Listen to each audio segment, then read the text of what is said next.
Bismillahirrahmanirrahim. Assalamualaikum warahmatullahi wabarakatuh. Alhamdulillah wassalatu wassalamu ala Rasulillah Muhammad ibn Abdullah wa ala alihi wa sahbihi wa man tabi'ahu bida'watihi wa man wala ma ba'du.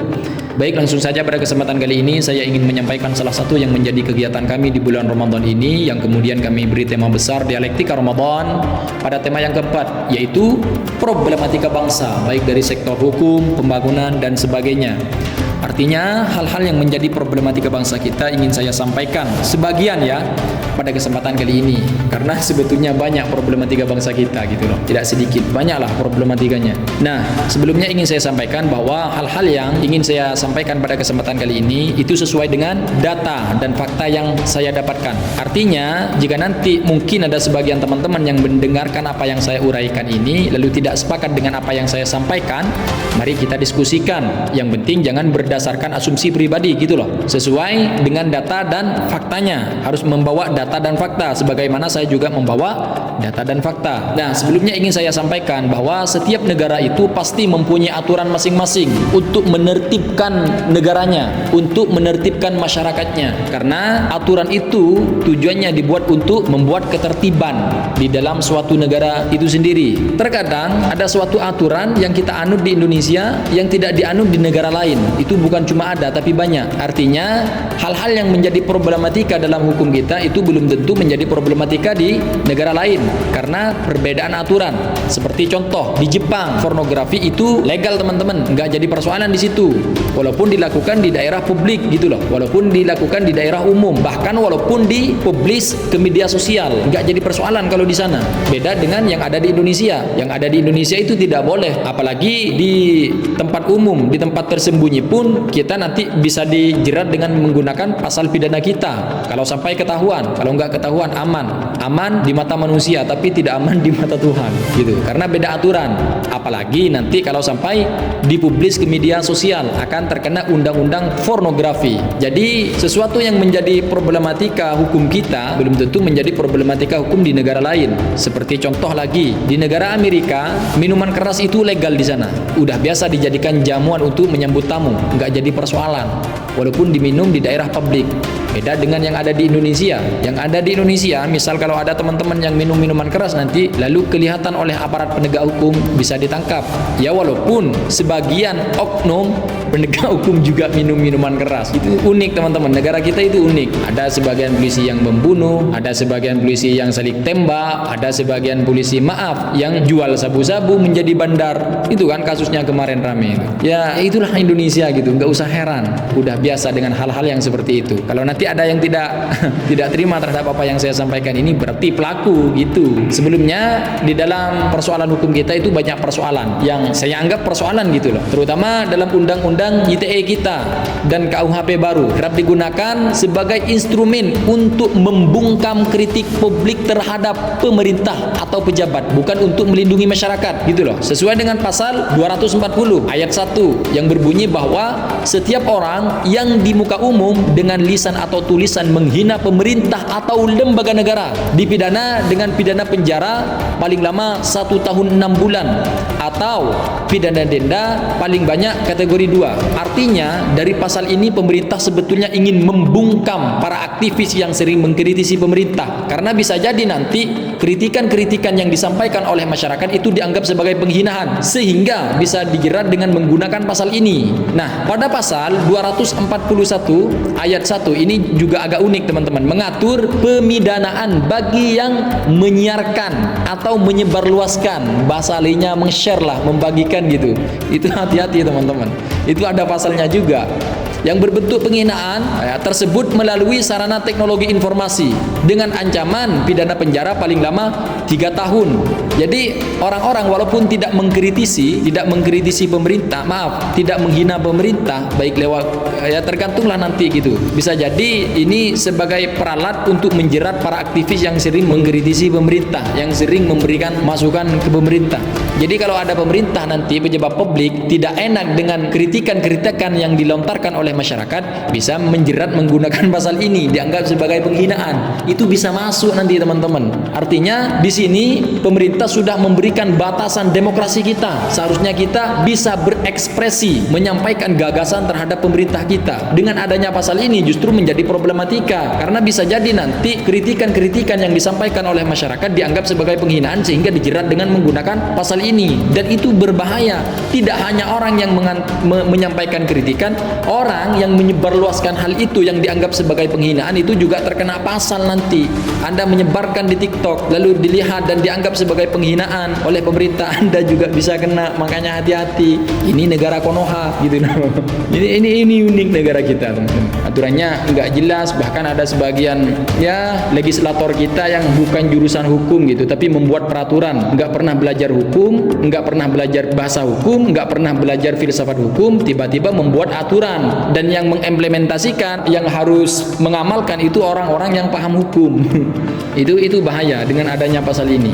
Saya kira nggak begitu etis sih. Sebetulnya bukan kayak gitu caranya, bukan langsung dijerat menggunakan pasal kayak gini. Ya mestinya ditanya dulu lah, apa tujuannya gitu loh. Dirasionalkan dulu, ini penghinaan atau apa gitu. Jangan seenak jidat langsung dijerat dengan pasal penghinaan. Betapa banyak aktivis kita yang dikriminalisasi, dianggap sebagai penghina pemerintah, dianggap sebagai penghina pejabat publik.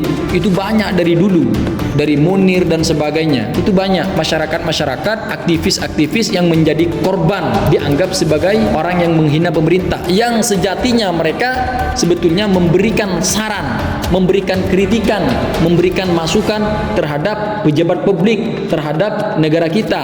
Karena negara kita ini bukan milik mereka yang mempunyai jabatan. Negara kita ini adalah negara yang dimiliki oleh seluruh warga negara Indonesia. Jadi kita berhak untuk menyampaikan gagasan kita. Bukan hanya mereka yang mempunyai kekuasaan mengatur seenak jidat untuk membuat peraturan-peraturan yang tidak jelas seperti ini. Saya siap bertanggung jawab terhadap apa yang saya uraikan ini, teman-teman. Selanjutnya, ini yang menarik, teman-teman. Ada Southeast Asia Freedom of Expression Network yang merilis bahwa setiap tahun laporan tingginya angka kriminalisasi menggunakan pasal karet Undang-Undang ITE di Indonesia seperti pencemaran nama baik, ujaran kebencian. Korbannya seringkali adalah aktivis, jurnalis atau warga sipil yang mengkritik pejabat publik. Itu faktanya yang dirilis. SafeNet merilis yang seperti itu. Artinya ya sering gak kena sasaran gitu loh. Pasal ini sering gak kena sasaran, malah kena ke jurnalis, kena ke aktivis, yang mereka semua mengkritisi pemerintah untuk memberikan masukan, bukan menghina. Selanjutnya ada Indeks Negara Hukum, Rule of Law Index oleh World Justice Project WJP pada indikator fundamental right, hak-hak fundamental. Skor Indonesia cenderung stagnan atau menurun, menunjukkan lemahnya perlindungan terhadap kebebasan berekspresi secara umum. Itu banyak korbannya, teman-teman, gara-gara pasal ini. Kemarin malah makin diperjelas ini, menunjukkan pemerintah kita itu anti kritik. Selanjutnya, selain dari beberapa problematika yang saya uraikan tadi, salah satu yang sering menjadi problematika di dalam negara kita itu adalah krisis integritas aparat penegak hukum. Banyak yang korupsi di peradilan. Itu uniknya, teman-teman, ada hakim yang korupsi, menerima suap, dan itu sudah menjadi hal yang biasa di negara kita. Makanya di sini institusi yang seharusnya menegakkan hukum justru menjadi sarang pelanggaran hukum. Kasus suap hakim, korupsi di kepolisian, hingga keterlibatan aparat dalam kejahatan terorganisir merusak kepercayaan publik secara masif. Itu banyak polisi menembak rakyat, katanya salah tembak gitu loh. Ada kemarin yang terbaru juga hakim korupsi menerima suap. Lalu masyarakat disuruh percaya kepada siapa kalau penegak hukumnya sudah kayak gitu loh. Bukannya malah memberikan perlindungan kenyamanan terhadap masyarakat, malah melakukan pelanggaran-pelanggaran hukum yang seharusnya mereka jauh dari sifat-sifat yang seperti ini. Terus masyarakat disuruh percaya ke siapa lagi kalau penegak hukumnya sudah kayak gini. Makanya survei penilaian dan integritas SPI KPK, data internal KPK atau survei dari lembaga independen sering menunjukkan bahwa sektor peradilan, baik pengadilan, kejaksaan, kepolisian dan sebagainya masih memiliki risiko korupsi yang tinggi, terutama terkait jual beli perkara. Ini sudah menjadi hal yang lumrah di kejaksaan kita, di kepolisian kita, di kehakiman kita. Itu kasus-kasus yang kemarin itu banyak, teman-teman. Anda bisa searching lah, bisa lihat kasus-kasus yang seperti itu. Jaksa disuap, hakim disuap, kepolisian disuap. Ini apa-apaan ini? Mau jadi apa negara kita? Kalau penegak hukumnya sudah kayak gitu, mau dibawa kemana negara kita? Giliran ada rakyat yang mengkritisi dianggap sebagai penghinaan, dibuatkan pasal-pasal untuk melindungi pejabat publik di situ. Kan aneh, teman-teman. Kemudian selain daripada itu, fakta sosiologis hukum bahwa kepolisian seringkali baru bertindak cepat atau serius menangani kasus ketika kasus tersebut sudah viral. Kalau masih belum viral, terkadang kasusnya nggak ditangani, teman-teman. Yang menunjukkan kegagalan sistem pelayanan hukum yang standar. Itu banyak kemarin. Saya sering lah menemukan di media sosial yang seperti itu. Kalau viral baru ditanganin, nggak viral nggak ditanganin, gitu loh. Itu unik. Ya, korupsi yang semakin merajalela, korupsi yang semakin membabi buta yang ada di negara ini. Uniknya, teman-teman, kan terkadang koruptor itu ditangkap dengan kasus korupsinya yang sekian puluh triliun, yang sekian ratus triliun. Tapi uniknya, teman-teman, itu uangnya itu dikenakan oleh negara. Karena pada faktanya BBM tetap seperti itu harganya.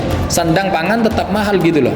Jadi koruptor ditangkap, uang negara dikembalikan, tapi tidak ada feedback yang dirasakan oleh masyarakat, gitu loh. Pajak semakin naik, semakin gak jelas, melanglang buana dan sebagainya, gitu. Ya, gaji pejabat dinaikin untuk mengantisipasi korupsi. Ini gimana logikanya kayak gini, gitu loh. Gak jelas negara kita. Ya, akhirnya apa yang terjadi? Pembangunan yang tidak merata seperti infrastruktur, sehingga masyarakat mesti bergotong royong untuk memperbaiki jalan, melakukan swadaya. Makanya ketika kemarin, ya akhir-akhir ini ketika buka TikTok, itu sering ada masyarakat ini ya yang minta-minta di TikTok untuk memperbaiki jalan mereka dengan menggunakan swadaya.